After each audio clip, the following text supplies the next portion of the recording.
मित्रों, आज हम एक ऐसे रहस्य की बात करने वाले हैं जिसे सुनकर आपके रोंगटे खड़े हो जाएंगे। यह कोई काल्पनिक कहानी नहीं बल्कि स्वयं गरुड़ पुराण में लिखा हुआ सत्य है। दोस्तों, जब कोई इंसान इस धरती को छोड़कर जाता है तो उसकी आत्मा पहली रात कैसे होती है, उस आत्मा के सामने कौन आता है, उसे कैसा अनुभव होता है और सबसे बड़ी बात, उस रात उसके साथ भगवान विष्णु और यमदूतों का क्या संबंध होता है। यह सब जानना हर इंसान के लिए बहुत ज़रूरी है। और मैं आपको बता दूं, जो भी इस वीडियो को पूरे मन से अंत तक देखता है उस पर भगवान विष्णु की विशेष कृपा होती है। तो चलिए इस रहस्यमय यात्रा की शुरुआत करते हैं। दोस्तों, आपने कभी सोचा है कि जब किसी की आखिरी सांस निकलती है तो उस समय उसे कैसा अनुभव होता है? नमस्कार दोस्तों, हमारे चैनल स्टोरी विद देव में आपका हार्दिक स्वागत है।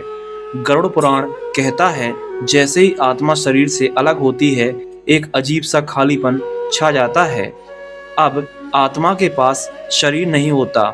वो छूना चाहती है, बोलना चाहती है, लेकिन चाहकर भी कुछ नहीं कर पाती। उसके हाथ हवा में लटकते रहते हैं। वो परिवार को पकड़ना चाहती है लेकिन पकड़ नहीं पाती। उस समय घर का नज़ारा बहुत दर्दनाक होता है। परिजन रो रहे होते हैं और कोई शव को छूकर कह रहा होता है, उठो, हमें छोड़कर मत जाओ। कोई डॉक्टर को पुकार रहा होता है तो कोई भगवान से प्रार्थना कर रहा होता है, लेकिन आत्मा खामोश खड़ी यह सब देख रही होती है। सोचिए दोस्तों, कितना असहाय महसूस करती होगी वह आत्मा। वो चिल्लाना चाहती है, मैं यहाँ हूँ, मैं अभी जिंदा हूँ, मुझे मत छोड़ो, लेकिन उसकी आवाज़ कोई नहीं सुन पाता। पहली रात आत्मा के लिए सबसे कठिन होती है क्योंकि उसी समय उसे अपने पूरे जीवन की यादें दिखाई जाती हैं। जैसे फिल्म की रील चलती है, उसी तरह हर एक कर्म उसके सामने आता है। उसने कब किसी की मदद की, कब किसी को दुख दिया, कब झूठ बोला, कब प्रेम से किसी को सहारा दिया और कब किसी को धोखा दिया। हर एक पल सामने आता है। अच्छे कर्म देखकर आत्मा को सुकून मिलता है, लेकिन बुरे कर्म देखकर आत्मा पछतावे से कांप उठती है। दोस्तों, पहली रात आत्मा को अपने परिवार से सबसे गहरा जुड़ाव महसूस होता है। गरुड़ पुराण कहता है, आत्मा अपने घर के हर कोने में घूमती है। वह अपने बच्चों को देखती है, उनके सिर पर हाथ फेरना चाहती है। वो अपने माता पिता या जीवन साथी को देखती है और सोचती है, काश मुझे थोड़ा और समय मिल जाता, मैं सबका ख्याल रख पाता। लेकिन अब समय उसके हाथ में नहीं होता। यह जुड़ाव उसे और भी बेचैन कर देता है, क्योंकि अब वह चाहे जितना रोए, चाहे जितना पुकारे, कोई उसकी बात नहीं सुन पाता। मित्रों, पहली रात का सबसे भयावह दृश्य तब आता है जब आत्मा के सामने यमदूत प्रकट होते हैं। गरुड़ पुराण के अनुसार यमदूतों का शरीर बहुत विशाल और डरावना होता है। उनकी आंखें अंगारों की तरह जलती हैं, हाथों में मोटी रस्सी और हुक होता है और साथ में उनका वाहन होता है। पापी आत्माओं के लिए उनका आगमन किसी डरावने तूफान जैसा होता है। आत्मा उन्हें देखकर कांप उठती है, उनके मन में भय भर जाता है। लेकिन दोस्तों, जिन्होंने जीवन में अच्छे कर्म किए होते हैं, जिनके मन में भक्ति और दया होती है, उनके सामने यही यमदूत शांत स्वर में कहते हैं, डरो मत, तुम्हारी यात्रा अब शुरू होने वाली है, तैयार हो जाओ। उसके बाद आत्मा को एक रास्ता दिखाया जाता है। यह कोई साधारण रास्ता नहीं होता। गरुड़ पुराण कहता है, यह मार्ग कई रूप ले लेता है।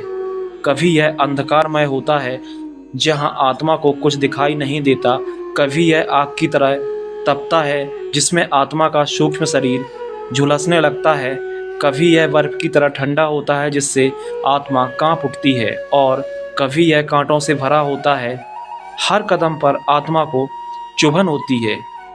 लेकिन जिन्होंने जीवन में पुण्य किए होते हैं, उनके लिए यही मार्ग फूलों से सजा होता है। उनके सामने यमदूत प्रकट होते हैं, जो पुष्प वर्षा करते हुए आत्मा का स्वागत करते हैं। उन्हें प्रकाश का मार्ग दिखाया जाता है, जो शांति और आनंद से भरा होता है।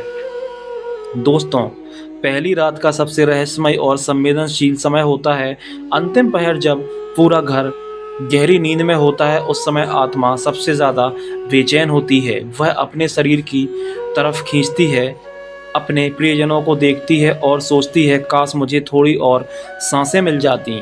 लेकिन नियति का नियम है, समय पूरा होते ही आत्मा को जाना होता है।